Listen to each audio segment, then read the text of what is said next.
नीट परीक्षेत गैरव्यवहार झाल्याचं समोर आल्यावर देशभरात खळबळ उडाली। बिहारमधून परीक्षेच्या प्रक्रियेत हस्तक्षेप करत पेपरफुटीचं प्रकरण घडलं। पेपरफुटी प्रकरणात महाराष्ट्रातून 2 शिक्षकांनी पोलीस कोठडीत धक्कादायक माहिती दिली आहे। शिक्षकांनी त्यांच्या मुलांना जास्त मार्क मिळावेत याकरता ॲडव्हान्स दिल्याचं उघड झालंय, तर मुख्याध्यापक जलील पठाणला निलंबित करण्यात आलंय।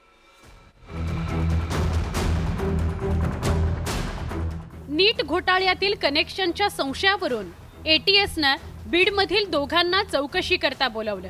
हे दोघेही लातूरच्या एका आरोपीचे सब एजंट म्हणून काम पाहत असल्याचा संशय एटीएसला आहे। कोठडीत असलेले जलील पठाण आणि संजय जाधवकडे 14 जणांनी प्रवेश पत्र आणि रोख रक्कम दिल्याचा जबाब यातील काही जणांनी पोलीस चौकशीत नोंदवला।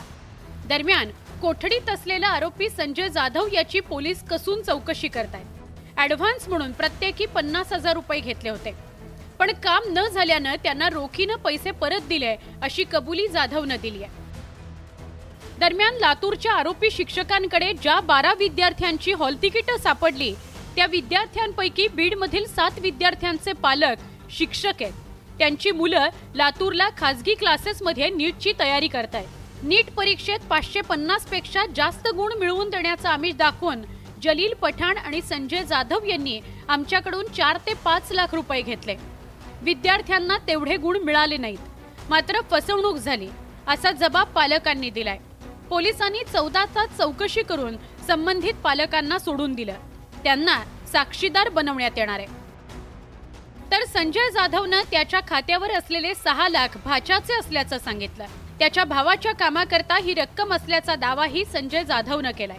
आरोपी मुख्याध्यापक जलील पठाण आधीपासूनच पोलीस कोठडीत असून दुसरा आरोपी शिक्षक संजय जाधव याला अटक केल्यावर मंगळवार दुपारी कोर्टात हजर करण्यात आलं। त्याला 2 जुलैपर्यंत पोलीस कोठडी सुनावण्यात आली आहे। काल मला FIR ची कॉपी मिळाली होती जलील पठाणची। त्याच बेसिसवर आम्ही त्यांना सस्पेंड केलंय।